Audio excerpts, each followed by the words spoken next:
In today's video, I'm going to share with you my #1 top secret for avoiding security deposit disputes and disputes with tenants when you charge them for damage they've caused to the property.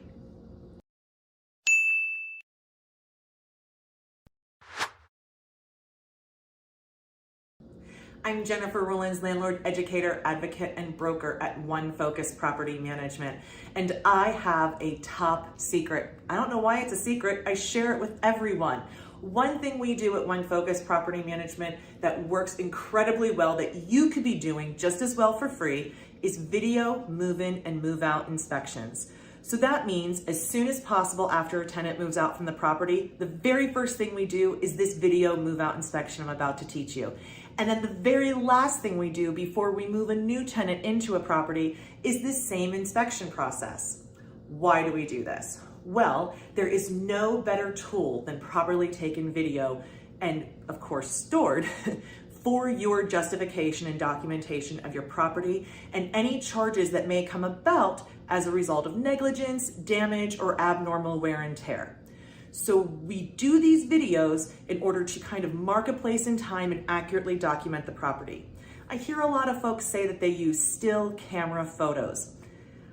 I don't love that. It's you can get still photos from a video by using screenshots, and I think video gives you the flexibility to capture more. And if you work on a couple of disciplines, these videos are very easy to use.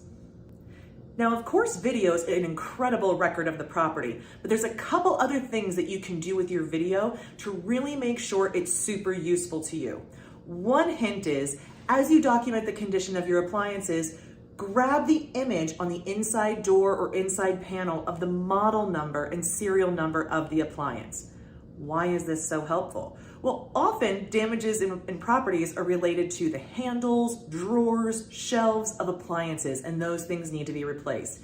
You'll need the information from that model number in order to know which parts to order.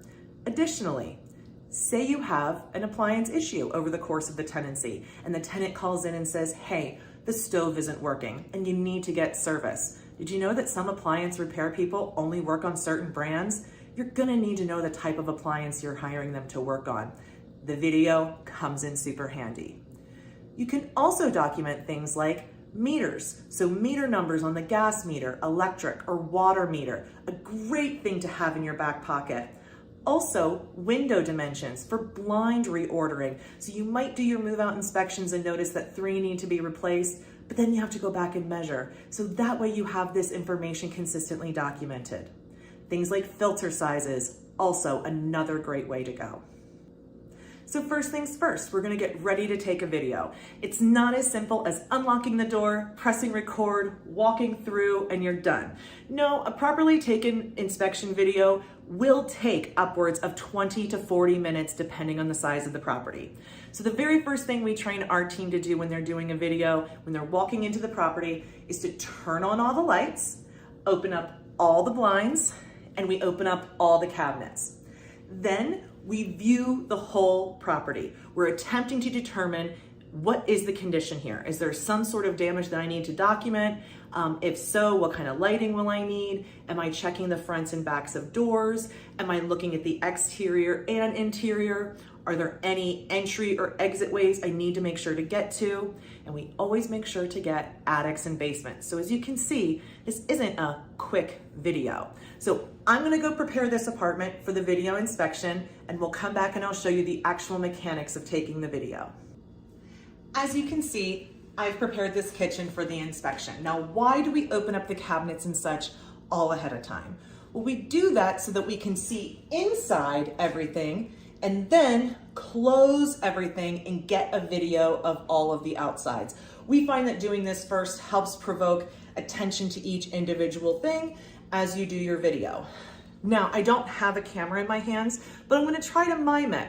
So things you wanna do: hold your camera horizontally, not vertically, horizontally. This is gonna give you the best possible picture and interpretation of the property. Remember, you might need to watch this later.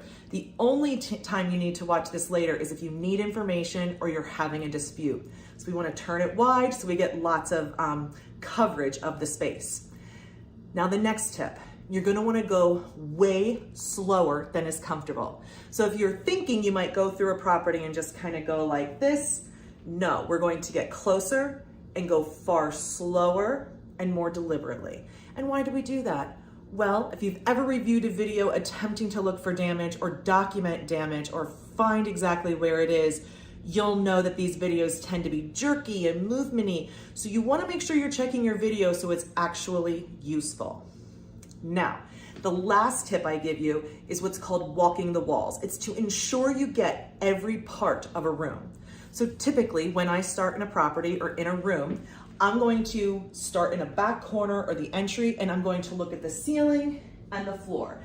This is usually the best perspective I have of those items, and I can look slowly and carefully for any aberrations and focus on them. I do that on the ceiling and I do it on the floor. Once I've documented those areas, we do what's called walk the walls. And all you have to do to walk the walls is pick one shoulder, put it on a wall in the beginning of the room, and walk with that shoulder against the wall until you get back to the starting point.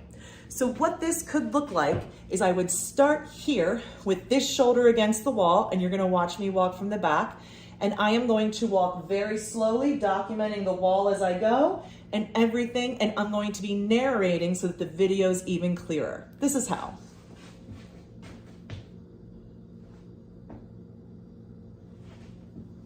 And I might bend over and get a close-up of the baseboard. Maybe paint touch-up, so perhaps I'm noticing some issues with the paint here, and I'll point them out on my camera and say what they are. A touch-up that doesn't match paint, a touch-up that doesn't match paint in 4 instances. I would come around here, I would document the inside of the dishwasher, and then close it so I can get the outside. Same thing here in cabinets.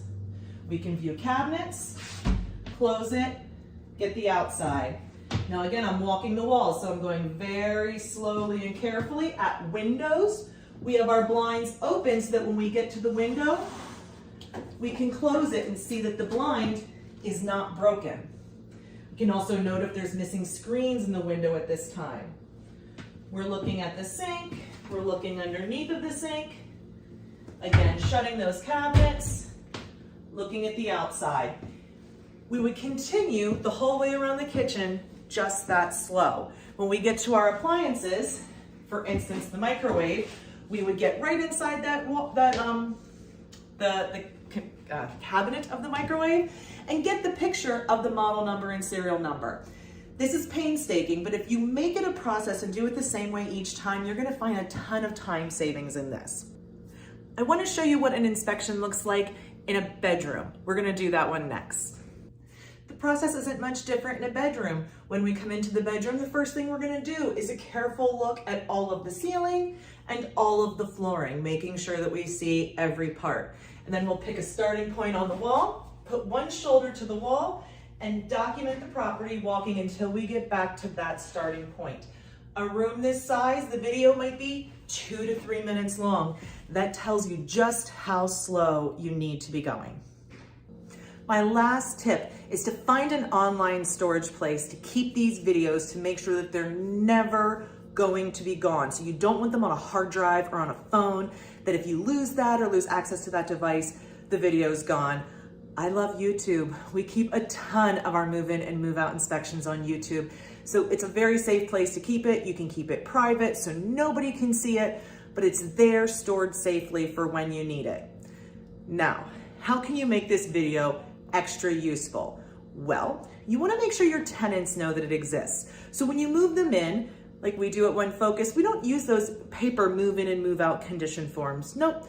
We let the tenant know, hey, we documented your property on video this morning and we're asking that you do the same thing.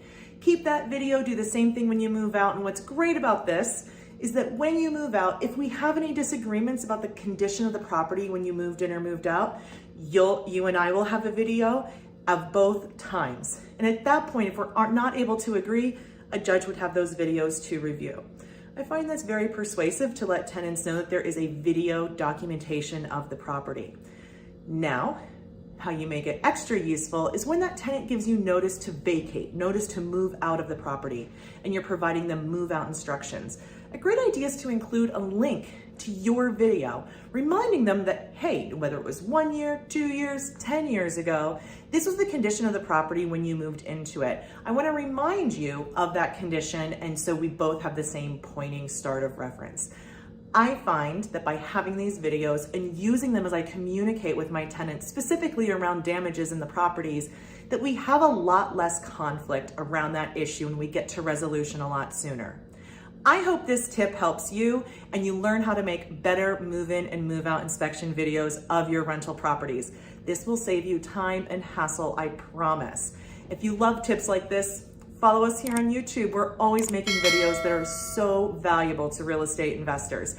And if you wouldn't mind, give us a like, a click, a share. We're really trying to get the word out there. Until next time.